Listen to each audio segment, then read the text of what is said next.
klausimus.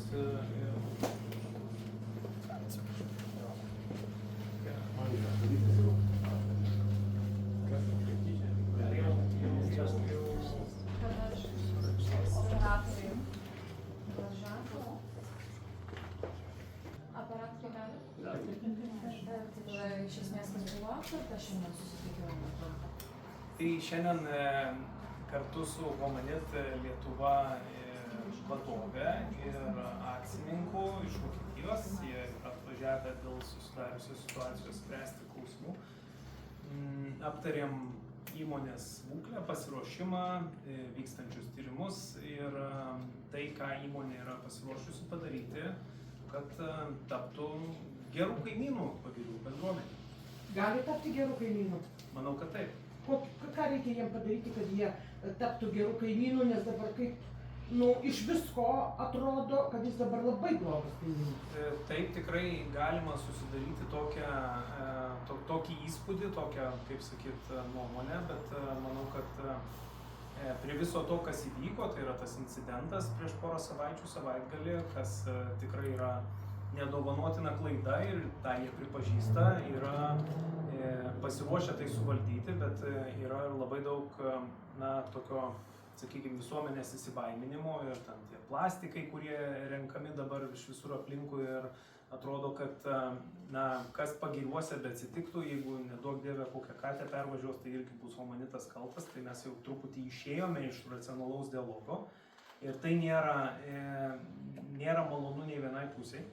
Bet apskritai receptas tapti gerų kaimynų yra. Manau, kad visų pirma tai yra gera komunikacija, aiški, nuosekli, skaidri, duomenimis pagrįsta, kartu su ta pačia Vilniaus rajono savivaldybė, kad jinai nebūtų informuojama, kaip čia dabar irgi išgirdome, kad tą šeštadienį jie informavo Vilniaus rajono savivaldybę, nusiųsdami e-mailą į bendrą savivaldybės paštą.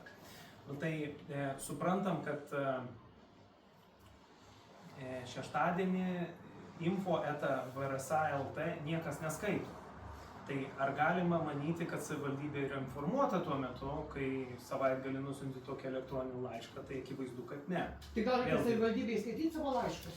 Gal turėtų būti žmogus, kuris skaitytų? Savivaldybei skaityti laiškus reikia, bet mes turime pačias įvairiausias ir geresnės komunikacijos priemonės, taip pat ir negaliu pasakyti, kad ir ministerija viską padarė, ką galėjo padaryti. Mes irgi įsivertinom savo klausimus, kuriuos turime spręsti ir tą komunikaciją stiprinsime ir iš savo pusės.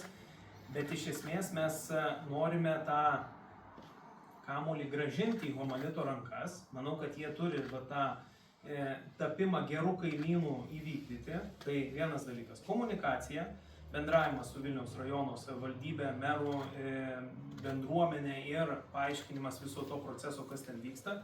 Taip pat tie veiksmai, kurių jie imsis, kad tokie incidentai kaip šis, kuris buvo, kad jie nepasikartotų. Taip pat triukšmo mažinimo priemonės, kas, sakykime, yra, jeigu plaušo pasklidimas buvo incidentas, kuris tikėkime daugiau niekada nepasikartos, nes bus pritaikytos technologinės priemonės ir panašiai. Tai kitas aspektas yra, kad garsas šitų bandymų metu yra tikrai labai didelis ir per didelis, kad gyventojai, kurie yra arti, galėtų ramiai gyventi, nors jisai irgi, bet vėlgi čia, sakykime, yra ta problema, kad normų tai jisai neviršyje, bet gyventi sunku. Tai galbūt normos yra problema ir galbūt reikės jas peržiūrėti ir apie tai kalbėsime su Nacionaliniu visuomenės sveikatos centru.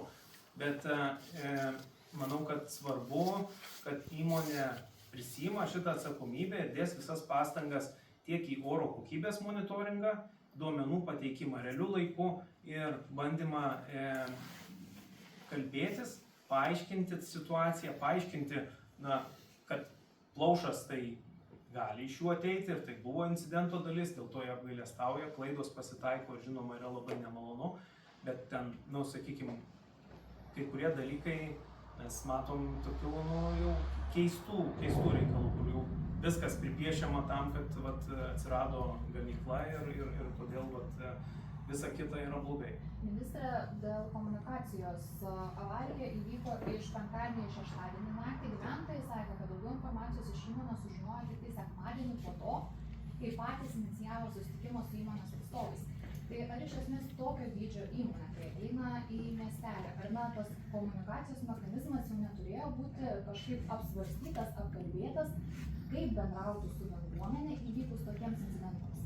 Tai visų pirma, aišku, neturėjo įvykti tokių incidentų, nes jų niekas nenumatė, bet įmonė iš tikrųjų jaučiasi, kad informavo tą šeštadienį, bet bent jau iki šio susitikimo jie jautėsi, kad jie informaciją atidavė, nes jie iš tikrųjų ją atidavė ir pagyrų seniūniai, bet, vėlgi, toj vietoj nesuveikė komunikacija įmonės, bent jau, jie sako, kad jie išsiuntė ten į rajono savivaldybę ir kitur, bet žinutė nepasiekė gyventojų. Tai ar komunikacija buvo veiksminga, efektyvi? Ne, aišku.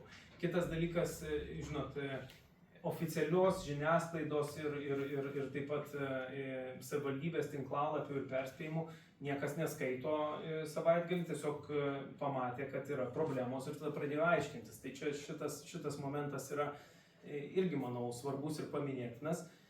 Svarbiausia, manau, kad šitos dalies pasimokyti ir įmoniai, ir mūsų tarnyboms, kad jeigu įmonės komunikacija nesuveikia, mes taip pat neturime bijoti ir pasakyti, kad atvažiavom, pradėjom vykdyti tyrimą, patikrinimą ir aiškinti situaciją. Tai šitoje vietoje aplinkos apsaugos departamentas taip pat keis savo algoritmus ir komunikaciją tobulins. Bet ministrė, ar ne keistai atrodo, jūs kalbate apie komunikaciją, o antros pusės dabar nėra.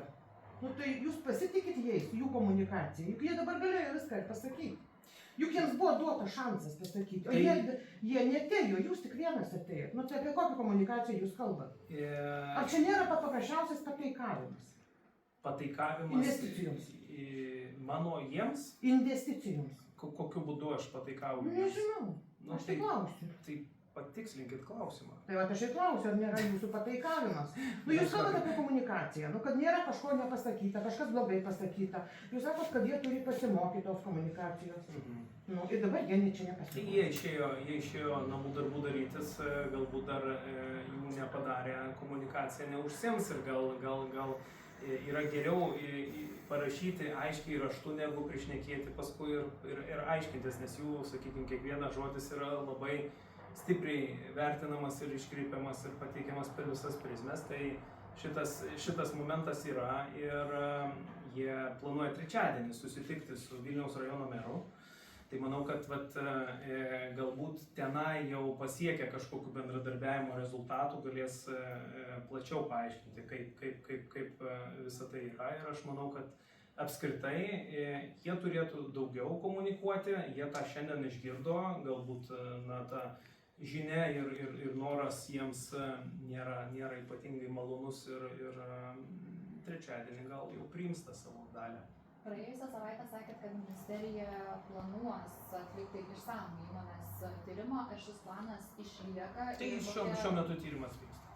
Kas būtent yra tyriama, kokiais aspektais, kas yra vertinama? Aš gal čia prašyčiau tada pakomentuoti aplinkos apsaugos departamentą. Ir tada dar vienas klausimas dėl... Jeigu galit, dar pasakykit, jūs sakėt, kad galbūt inicijuosit keitimą garso lygmens. Triukšmo normų. Reikėtų turbūt įsivertinti ir peržiūrėti, nes jeigu triukšmo norma nėra viršijama, o gyventojai skundžiasi, kad miegoti negali, tai reiškia, kad triukšmo norma yra per didelė. Bet vėlgi, čia tik tai tokia idėja, kurią dabar svarstome, tai reikėtų dar įvertinti ir pasižiūrėti, tai gal prie to prieisim. Jūs aptarėte tą idėją su jais? Ką jie sakė? Ne, tai jie sutinka? Kaip? Jie sutinka visų pirma išbandyti visus būdus sumažinti savo triukšmą ir tai buvo mūsų pirminis lūkestis, nes kol mes pakeisime triukšmo normą, galbūt akustinės plokštės jie susidės greičiau, tai čia gal ne tame klausimas. Kada jie žada susitvarkyti tą triukšmą? Jie dabar vertina situaciją, per Liepos mėnesį prašėm taip pat, kad komunikuotų šitą planą ir pateiks viską, kaip planuoja tai padaryti. Ar nebūtų verta investuoti papildomai į monitoringo sistemą kažkokią, kuri tikrintų kasdien realiuoju laiku, kokia yra situacija, tiek dėl triukšmo, tiek dėl... Tai šitą taip pat aptarėm ir, kaip minėjau, oro kokybės stoteles jie planuoja įsirengti ir tos duomenys nuolatos viešinti tiek prieš... Jie planuoja, kada įsirengti? Jie planuoja... Humanitas, kada? Per tikslios datos mes neįvardom, mes sustarėm grįžti prie plano per 2 savaitės. Tai yra, kad jau jie įsivertintų ir logiškai pasakytų, kada kas galima. Bet šiandien dienai, neduos sumeluot, agentūra ten yra oro kokybės stotelių, jos matuoja ir kietąsias daleles, ir kitus galimus teršalus, tai čia prašysiu Mildos pakomentuoti, jeigu plačiau norės. Tai dėkui ministrui, gal aplinkos apsaugos departamentas prisistatyti. Labą dieną, Eglė Kaužulienė, aplinkos apsaugos departamento direktoriaus pavaduotoja. Buvo atlikti, ar ne, taršos oro tyrimai, kenksmingų medžiagų oro taršos lygis nebuvo viršytas. Vis dėlto, ką parodė tyrimas, ar tas pliušas, nes jis buvo su darbomis, ar iš tikrųjų tos dervos nėra kenksmingos, kaip ir įmantai?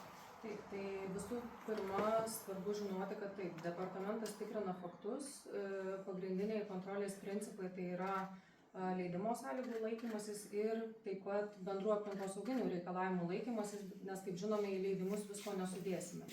Jūsų minimi aspektai, jie visumoje yra vertinami, kalbant apie jūsų paminėtas dervas, tai vėlgi grįžtame prie įmonės gamybinėme procese naudojamų medžiagų. Tai pagal įmonę išduotą leidimą jokių kenksmingų cheminių medžiagų jie savo veikloje naudoti negali. Tai visa ta informacija vėlgi renkama ir faktiškai, kalbant apie incidentą ir pasklidusias medžiagas už įmonės teritorijos ribų.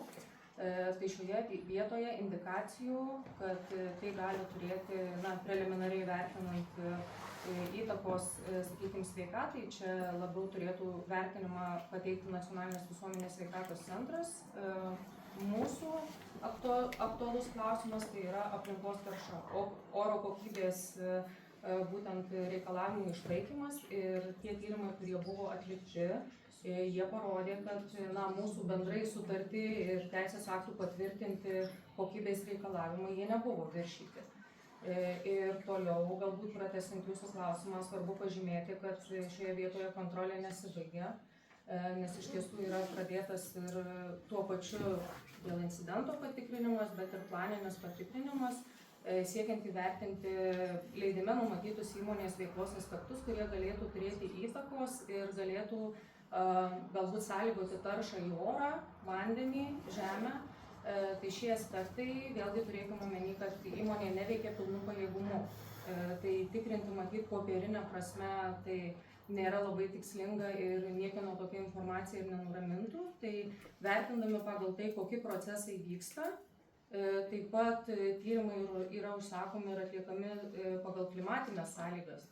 Nes jeigu vienus aspektus galime patikrinti lyjant lietui, tai mes tų dabar rezultatų ir neturim. Tai tikrai kompleksinis vertinimas yra atliekamas ir aplinkos apsaugos departamentas tikrai daro savo darbą, kaip ir privalo daryti. Tiesiog nepilnai veikianti, bet žmonės vis tiek jaučia astmos simptomus, sako, kad yra blokas, tai kaip čia? Taip, tai mes iš tiesų informaciją nespekuliuojame, mums žmonių pateikta informacija yra svarbi. Tai yra tam tikra prielaida patikrinti įmonės veiklą ir tam tikrus procesus. Ar jie galėtų turėti įtakos ir sukelti tam tikrą taršą, kuri kaip išvestinis procesas gali turėti įtakos visuomenės sveikatai. Tai stengiamės iš tikrųjų atsiriboti nuo emocijų, kad ir kaip skambėtų, nes mums yra svarbu vertinti faktus. Tai nuo ko atsirado susirgimai, nusiskundimai žmonių, mes, kaip ir sakau, šito vertinimo neatliekame, bet tuo pačiu tikriname oro kokybę ir siekime įvertinti, ar galėtų būti tarša aplinkoje, kuri vėliau visuomenės sveikatos specialistų vertinimu turėtų būti pasakyta, kad nuo vienos ar kitos cheminės medžiagos didesnės koncentracijos būtent pasireiškia tokie simptomai. Tai iš tikrųjų nevertiname ir nespekuliuojame šitą informaciją, o tiek, kiek įvertiname aplinkos apsaugos aspektų, perduodame tada kompetentingiems specialistam, kurie gali ir daryti šias išvadas, tikrai matyti ne mes. Dėkui. Ačiū. Tada aplinkos apsaugos agentūros. Sveiki, žinoma, klausimas. Sveiki. Prisistatykite. Dar. O, gerai. Gerai. Aplinkos apsaugos agentūros direktorė Milda Račienė. Aš tik gal galėčiau papildyti Eglę iš aplinkos apsaugos departamento, kad aplinkos apsaugos agentūra tyrimus atlieka pagal aplinkos apsaugos departamento pavedimus ir būtent 28 dieną, tai yra šeštadienį po įvykusio incidento, kolegos iš aplinkos tyrimų departamento paėmė kietųjų dalelių ir lakių organinių junginių tyrimus, jau su rezultatais jūs turbūt susipažinote ir viešoje erdvėje, kad viršijimų nenustatyta.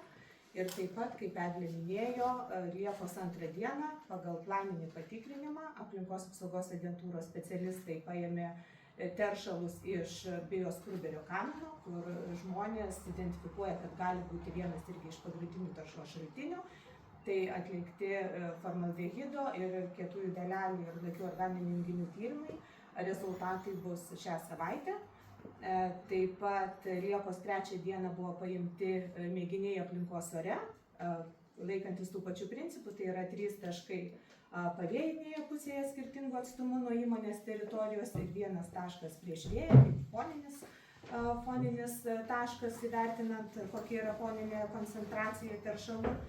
Ir paimti taip pat lakių organinių junginių ir kietųjų dalelių tyrimai ir rezultatai bus irgi šią savaitę. Ir taip pat paimti pagal aplinkos apsaugos departamento pavedimą tyrimai iš pasklidusio to plaušo, siekiant identifikuoti, ar tai yra tas pats plaušas iš įmonės teritorijos ir taip pat paimti kiti pasklidę teršalai, tos kietos baltos dalelės, kurios kelia daug klausimų tiek bendruomeniai, tiek suprantama susirūpinimai ir savivaldybei, tai taip pat bus nustatyta jų kilmė, kas tai per medžiagos ir tyrimo rezultatai tikėtina bus po 2 savaičių, nes mes tai darom bendradarbiaujant su kita institucija, su kita laboratorija. Kelintą valandą šeštadienį buvo paimti mėginiai? Apie 16 valandą, aš dabar tiksliai nepasakysiu, bet apie 16 valandą mes gavom 15 valandą informaciją iš departamento vykti paimti mėginius ir buvo paimti mėginiai. Ir įmonė mus taip pat informavo 28 dieną elektroniniu paštu apie tai, kad įvyko incidentas. Tiesiog labai trumpai, kad įvyko incidentas. Nežinau, klausimas ar jums, ar aplinkos apsaugos departamentui, nuvažiavus, nuvykus į įvykio vietą, kai buvo įmami tyrimai, ar buvo matyti tų plaušo dalelių nusėdusių kažkur ant grindinio, gatvių, automobilių, nes pati įmonė sako, kad jie apvažiavo, bet nieko nebuvo.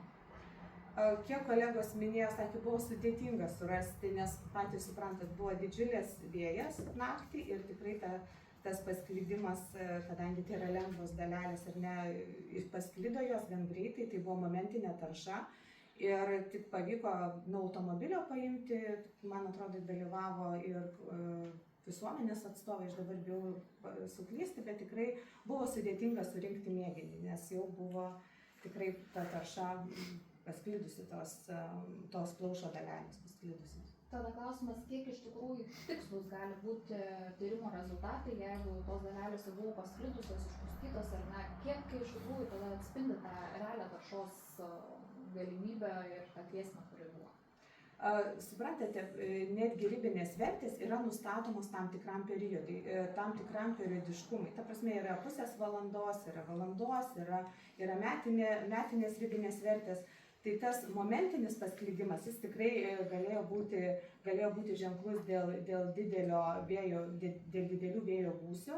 Tačiau, kai mes tik gavome informaciją, mes nuvykom į vietą ir kalbant apie aplinkos ore pasklidusias kietąsias daleles, tai buvo vertinta su pusės valandos ribinė vertė, kaip numato visi teisės aktai metodikos ir tas viršimas nebuvo nustatytas. O tam tas paėmimas yra svarbus, kad identifikuoti, ar tai yra įmonės tarša, ir šitą informaciją mes perduosim aplinkos apsaugos departamentui, kurie atitinkamai vertina gautus tyrimų rezultatus ir priima sprendimus dėl įmonei taikomų tam tikrų sankcijų. Tai dėkoju Mildai ir ačiū žurnalistams. Čia.